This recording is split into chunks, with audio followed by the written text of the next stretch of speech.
She's got not one, not two, but multiple open cases in front of the same judge probation violations, unpaid fines, uncleared warrants, and her excuse of choice? A blown engine. Sounds simple, right? Wrong.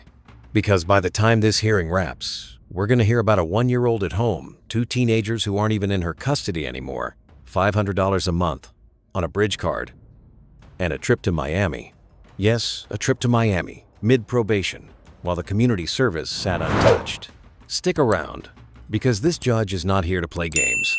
And the moment he connects the dots on that Miami trip, the whole tone of this hearing flips. Is this a woman genuinely buried by circumstance? Or someone testing how far I didn't have a ride can stretch? You be the judge, literally, because by the end of this, you'll have to decide whose side you're on. Well, she's on my left. Please identify yourself. So I initially placed the defendant on probation on May 15 of 25, took her plea under 771.1. That was revoked when she didn't do anything. I then sentenced her to 20 hours of community service by June 1. That was March the 19th. How is she going to proceed? Judge, we plead guilty, but of course there's an explanation.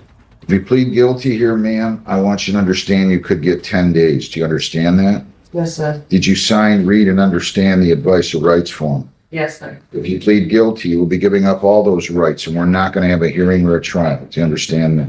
Yes, sir. To the charge, failure to provide proof of completing 20 hours of community service by June 1st, how do you plead? Sorry, Guilty. did you fail to provide proof of completing 20 hours of community service by that day? I did. Anybody force you to plead guilty? No, sir. Let's pause on that 771.1 reference for a second, because it matters. That's a delayed sentence status, essentially. The court holding off on a formal conviction, while the defendant proves she can comply with probation terms. It's a second chance built right into the law. But notice what just happened. That status was already revoked once before today's hearing even started. So this isn't her first strike, it's not even her second. She's pleading guilty to missing a deadline on a sentence that already replaced a broken promise. The stakes here are real. Up to 10 days in custody, just for not turning in proof of community service. What is going on here?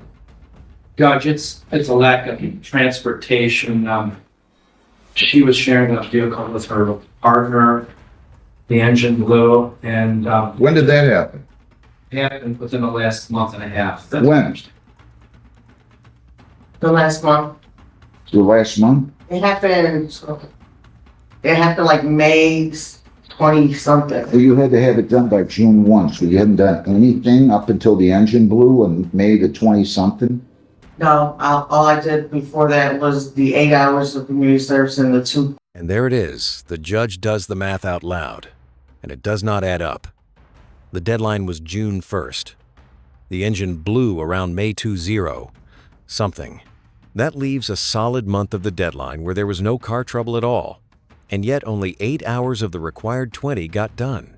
This is the classic courtroom trap. An excuse that explains the last few days of a problem, but not the weeks before it. Judges hear this pattern constantly. And it's exactly why they start asking follow-up questions instead of just accepting the first answer. Would that excuse have held up with you? So we're here today in 2 separate cases. The one, she did not complete any of her 20 hours. On the other case, What other case? I'm sorry, I don't have it. there's the finishing alcohol to You have that one. I thought I had another one for Jessica and I. It was 2, right? 2. That was the one I gave you to give to Mr. Graziani, I think. That's the one that he just gave you back. How many did you talk There's to? nothing else. How many did you talk to her about? Judge, I just spoke to her about one matter. Which one? It was regarding the furnishing of alcohol to a minor and also the disorderly conduct. So the disorderly conduct, yes, it's a separate case. That's the one that you had adjourned from May 21st. Hang on a second. I think it must be in, I don't know where it is. I gotta find that. I'll go look on, you can check. Oh, here it is. My day, jeez. Now I also have Jessica Lynn and I and 254-240. All right, so everybody's name again on this one. Sorry, John Graziani, appearing on behalf of Jessica and I. your name? So on this one, she pled guilty to failure to attend her probation visit on May the 11th. Failed to pay fines and costs as ordered, and failed to clear all warrants by May 1 of 26. Judge, again, she didn't express herself well. The car, the truck, the junk truck had been having a lot of problems. It's been back and forth with the mechanic, engine didn't blow, and this person honestly wants to complete it. It's just, I don't know why.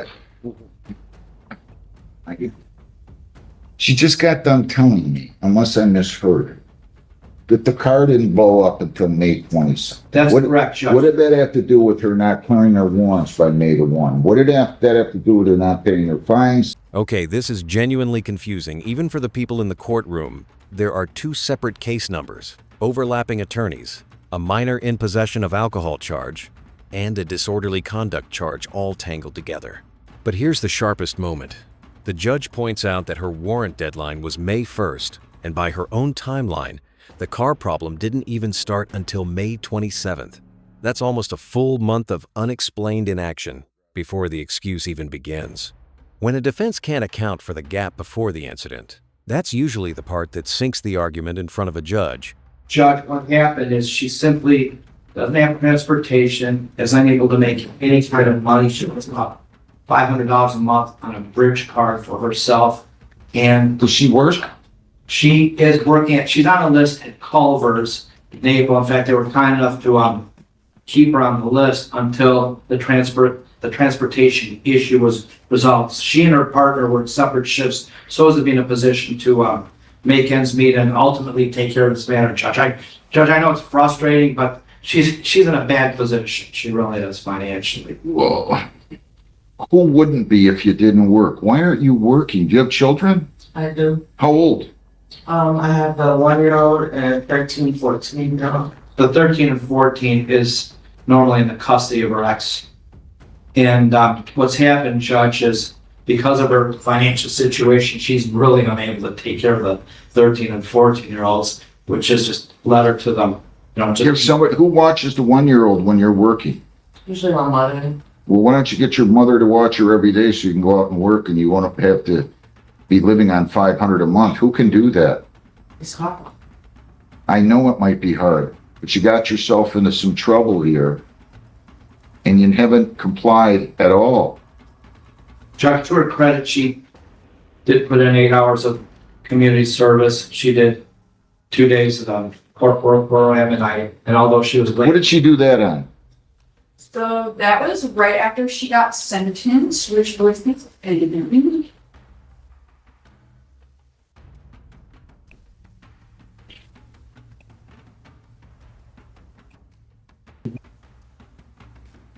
of April, beginning of May. This is where the hearing stops, being just about paperwork, and starts getting genuinely heavy. A 1-year-old at home, 2 older kids who've ended up in their father's custody, seemingly connected to her financial situation. $500 a month total to live on. The judge's blunt question, why don't you get your mother to watch her? Sounds harsh out of context, but it's actually the core tension of this entire case. Is the system asking for something realistic, or is it asking someone already stretched thin to somehow stretch further? Here's the question for you. Is the judge being unfair here, or is he pushing her toward the only practical solution left on the table? I'm not going to just let this go. Judge, I would ask that, even though it's been frustrating for everyone, particularly herself, and for Ms. Raft, she needs to complete this probation. She wants to do it, and she has to face the consequences. You could have fooled me. How? Judge, this is an example of truly living on the edge.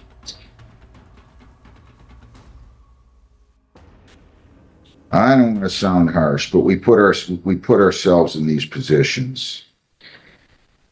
And kids are wonderful. with them come responsibilities. And I'm just surprised you didn't take advantage of my kind gesture to let you do the community service on the other case. I've already revoked that status. You didn't go and clear any of your warrants. Maybe you don't have the money. I don't know what to tell you. If you walk in there and you talk to the judge like an adult, and say, I'm sorry, and you please schedule my case, you might find that they're more receptive than you can imagine. Judge, again, I know it's a broken record, but it is transportation, along with not being able to throw up 2 nickels to get out of the cycle. I guarantee if this is continued, she'll make an effort, even if it's like $30 or $40 a month. I mean, it's very small, but she'll make that effort, Judge. If you did do the community service, for her to have completed the 2 days of the court program is not only particularly in her situation. Really funding. She did complete those right after she was sentenced. However, she has taken a trip to Miami since then. But we've received no payments. What was the trip to Miami for? It was my sister's birthdays. Two of my sisters had a birthday done. And I'm glad you got to go to your sister's birthday, but sometimes there's priorities. I wasn't aware of that. It was a paid for trip. I didn't pay.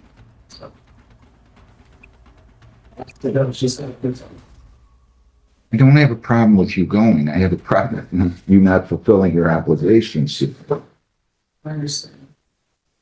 This isn't part of the violation, but I also just received a notice from Class A, compliance notice because she failed to complete her program. Her Class A as well. Is that the program where she has to pay $135? Yes. And there's our twist.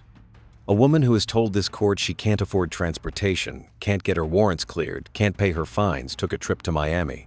Now, to be fair, going to your sister's birthday isn't a crime, and the judge himself says he doesn't have a problem with the trip itself. But the optics here are brutal. Limited money, an ongoing probation obligation, and a plane ticket somehow found room in the budget. And just when you think the hearing can't pile on more, we learn about a third issue, a $135 online class she also failed to complete. At what point does "I don't have transportation" stop being the real explanation? Again, Judge, it's a matter of How are you going to fix the problem? You are an adult. How old are you? So you're an adult, you're 36 years old. How are you going to fix the problem?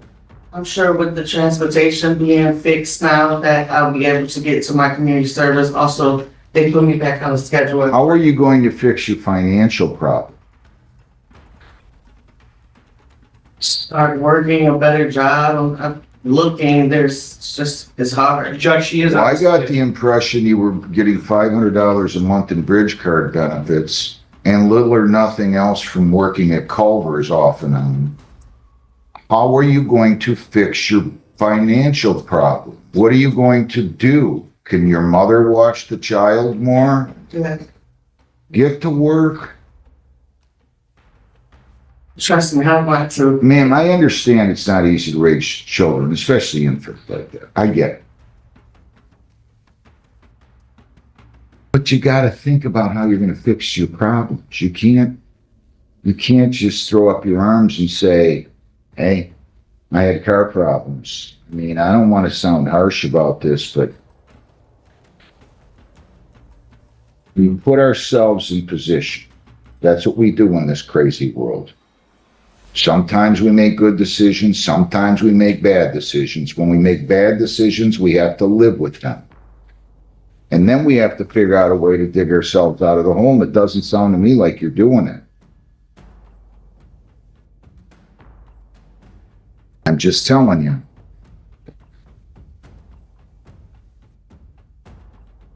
Judge, again, I'm asking for a continuation of probation. I know it's frustrating for the department and yourself. I'm not worried about frustration for me. I'm worried about her acting like an adult. No disrespect intended. You are an adult. How old are you? 36.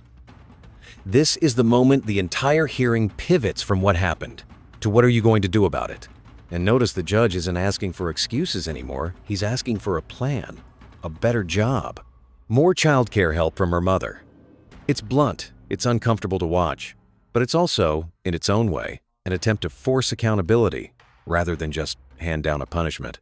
Do you think tough love like this actually works to change behavior?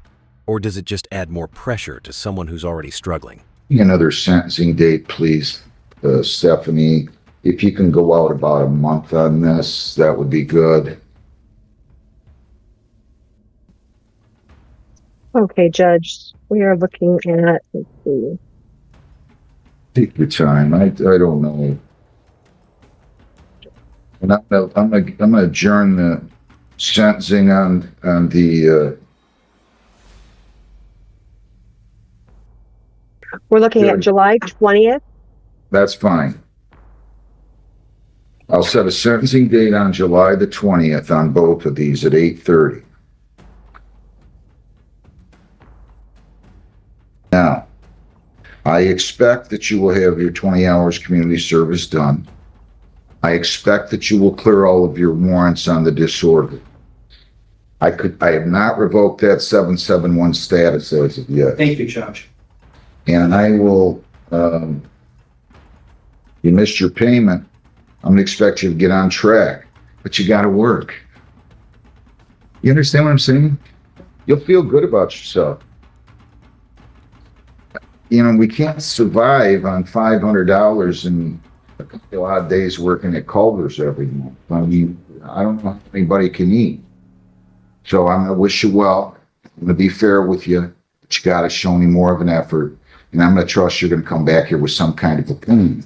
My mother's gonna watch my child on these days. And I have applied for jobs at these locations. Let's break down what actually happened in this hearing. Jessica pleaded guilty to violating probation on 2 separate cases, missing a court-ordered 20 hours of community service, failing to report to probation, not paying fines, and not clearing outstanding warrants. Her defense centered on a lack of reliable transportation and serious financial hardship, including caring for a 1-year-old on roughly $500 a month in benefits.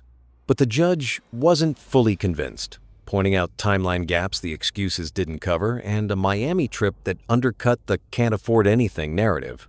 Rather than imposing the maximum penalty, the judge chose accountability over punishment. A new sentencing date of July 20th. Clear conditions finish the community service, clear the warrants, get back on track with payments, and a direct challenge to show real effort. Notably, he hasn't revoked her 771.1 status yet, meaning the door to a clean outcome is still open. It's a case that captures something bigger than one probation violation: the tension between genuine hardship and personal responsibility, and how far the justice system will stretch to give someone one more chance. If you found this case as shocking as we did, make sure to hit that like button, share your thoughts in the comments, and don't forget to subscribe for more jaw-dropping courtroom breakdowns.